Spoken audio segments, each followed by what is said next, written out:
Hi there, Elton here. Elton's 15. Trying something a little bit different. Trying to use my time a little bit wisely here. I'm in a parking lot in a nearby high school. My daughter's taking a driving lesson right now, and so rather than drive back home and then having to pick her up, I figure I'd just hang out for the hour and drop another video here. And so my video today is essentially, it's Van Halen centric. What can I say? It's just dominating the news cycle. And so I got to stop being apologetic about it. I'm just going to talk about Alex Van Halen probably for the next several episodes. Right now, I'm reading the book. And again, I get to go to the book signing in New York, the Barnes & Noble there. In fact, what's holding the camera up right now, kind of interesting. Yes, this is the steering wheel in my truck. I'm literally in a truck in the parking lot. So here's the book right here. It was issued the book. It was pretty interesting. Before I was able to get it signed by Alex and talk to him, the person that handed the book made sure that we had the page turned there. So it was handed to us, like she grabbed it and said, we need to do this where the cover is kind of covering that, and so he can go right to that page to sign it, or else he'd be flipping through 500 or 600 books or so, and it creating a fatigue, which I kind of understand. So that's pretty interesting. It's one thing I didn't mention from the previous video.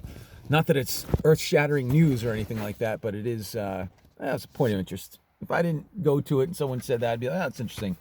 Anyway, so I'm going to go through the book as I'm reading it. Chapter 1, at least some highlights for it.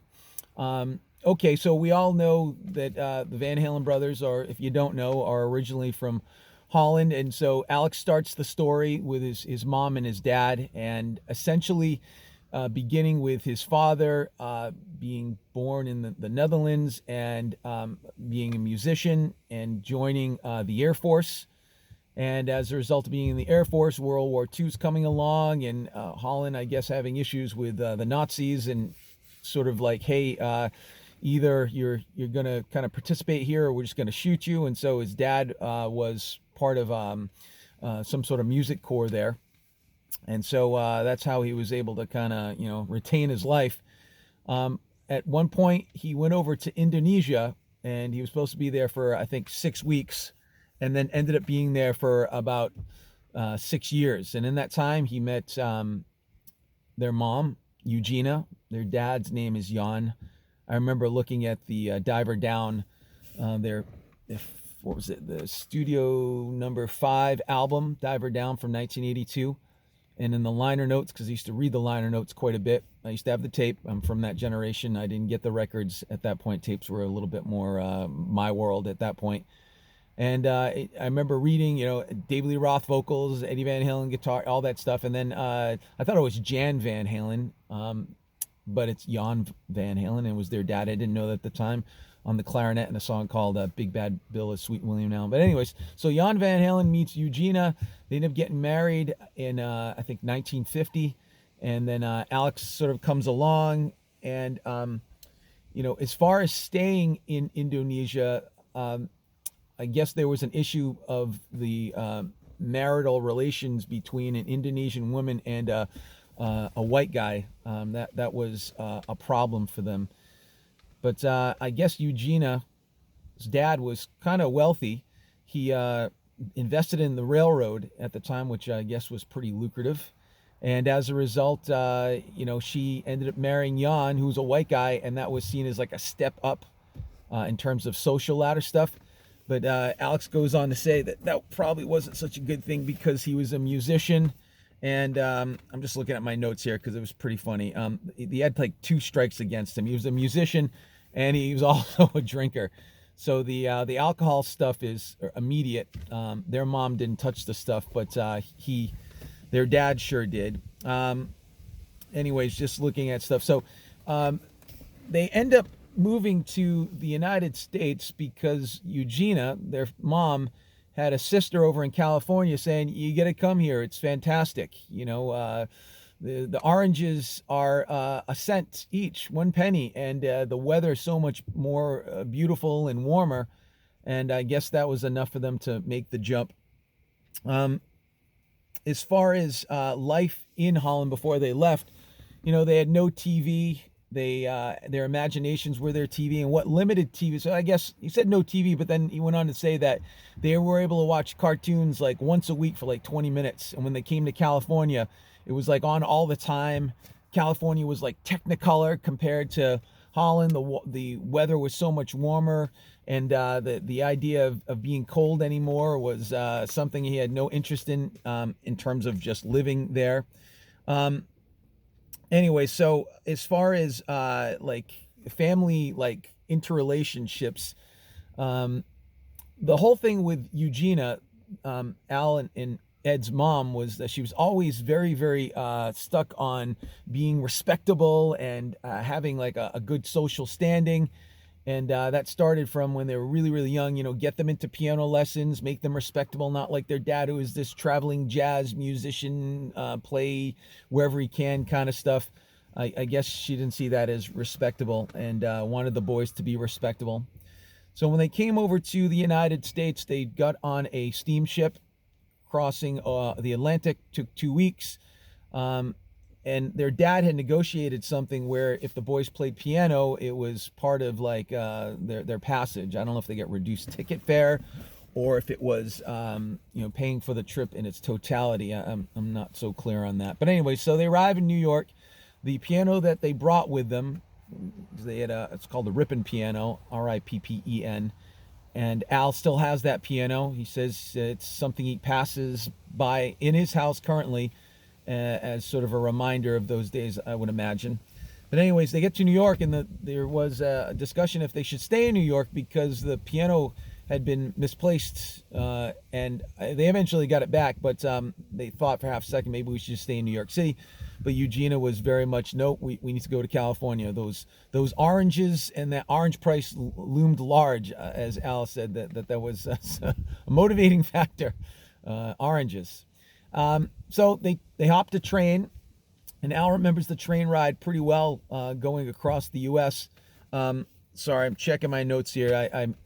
I'd read through chapter 1 and taken notes, and it's pretty dense in terms of material that I don't know from Van Halen. I've known a lot about Van Halen over the years, but it was just interviews about musicianship and making albums and songs and stuff, but and some of their backstory, but this is pretty dense in terms of their backstory. I guess they were passing through one part of the United States.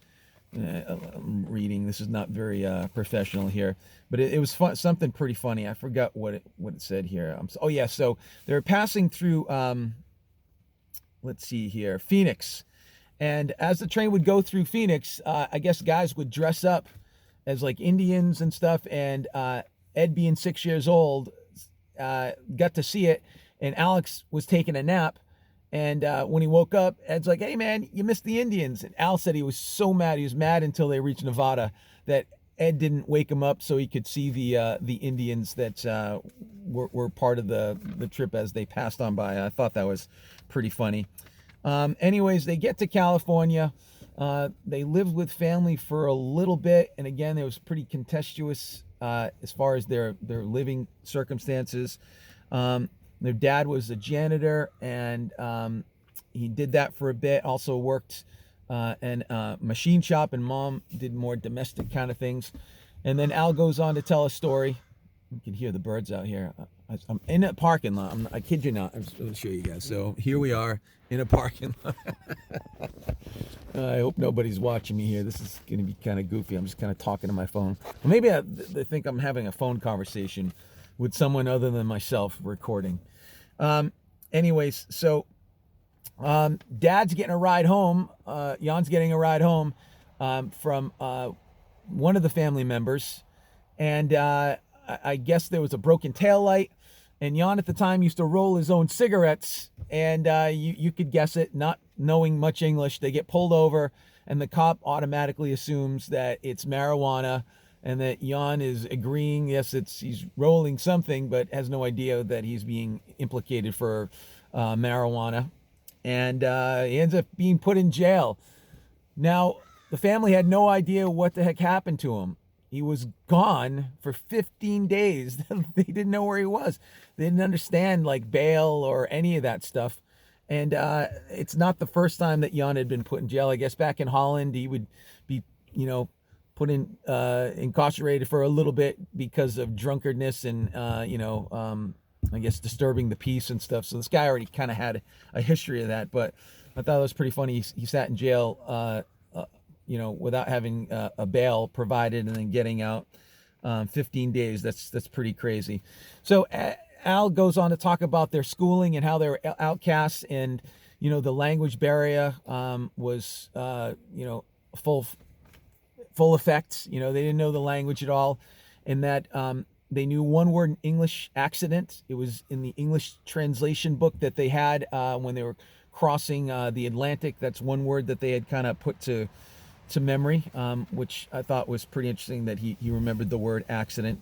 But in school, they excelled in terms of what was athletics. Said that baseball and basketball, he spoke specifically about Ed having really good hand-eye coordination, and that he was very, very fast, very athletic, did well in sprints and stuff. And Al described himself more as a long-distance guy. That was more his kind of a game. Anyways, he went on to say that as things kind of progressed, that they ended up getting their own small house. And in that time, their dad was starting to play with other musicians, other Dutch musicians. And he was saying how funny that is. You come all the way across the world just to surround yourself with people who are essentially from the same place. It's like you're recreating what you were once living in and stuff. And I think that's hilarious because it's sort of like an inside joke with me and a couple of my friends. Where I live, there's a very big Portuguese population. I'm of Portuguese descent. And I always thought it's funny, particularly with my own grandmother. When she moved to a city nearby called Fall River, that she was able to live in Fall River. She was from the Azores, which are islands off the coast of Europe, Portugal and stuff. They're under Portuguese sort of dominion there. And then eventually Bermuda, and then moved to the United States. And she didn't learn much English at all. In fact, I don't remember speaking much English other than a few words. And she moved here, I would imagine, I think in her late 50s, and she died in her mid 80s. And she was able to live in Fall River the whole entire time, only speaking Portuguese. There was like a Portuguese bakery right down the street. There were Portuguese restaurants. And so when Al talked about his dad surrounding himself with all these Dutch musicians and sort of creating stuff from Holland in terms of just like a community, that pretty much resonated with me in the way that I kind of understand the Portuguese culture where I live and where I'm from. I see it a lot, from the feasts to the parades to you name it. Pretty funny stuff. Al also went on to talk about his dad made his own reeds for his clarinet and would spend hours just shaving it down, trying to get the right sound and spending a tremendous amount of time developing sound. And Al saying that sound is your voice, it's your identity. And he goes on to say the term brown sound, which if you know much about the Van Halen sound, they talk about Eddie's guitar tone as being the brown sound. And Ed would give Al credit. Alex Van Halen's snare sound is very distinctive. That's a very tough thing to do as a drummer, is to be able to hit a snare drum and almost have an identifying marker, like, oh, that snare, that's this guy. You hit the snare, oh, that's that guy. That's very, very difficult, if not impossible, but he has a very distinctive snare sound. And so Ed always gave Al credit, saying that his sound came from the snare. But Al goes on to say, it comes from my dad and his clarinet and those reeds, getting a really wooden, earthy sound. So there's the genesis of the brown sound. Al kind of setting the record straight with that. And the last bits of chapter 1 go on to speak about them winning piano competitions and them having a Russian teacher who was very strict with them. And when they came to the United States, this Russian teacher really keeping them on the lesson track. And that Ed would win competitions like first place, and he couldn't read music, which I'd known that prior to reading the book, but it was pretty cool to hear it from Al's perspective rather than Ed speak it. How the instructor found out Ed didn't read music, like the instructor was giving Ed a lesson in playing and reading as he's going. He had Ed turn the pages as he was playing, and Ed, not knowing how to read music, had no idea where the guy was on the pages he was supposed to turn. So the guy's playing and expecting Ed to know when to turn the page, and that's how Ed got caught. And that was already several years into lessons, which I thought was pretty hilarious. But anyways, chapter 1 was great. That's sort of a recap. I mean, there's more to it than that, but I figure I'd just go through the chapters and go through the highlights of things that I found interesting. Anyway, so there's my installment of this episode here, live from a parking lot nearby where I live. Thanks for tuning in. Here we go. Elton's 15. I'm Elton. Thank you very much. See ya.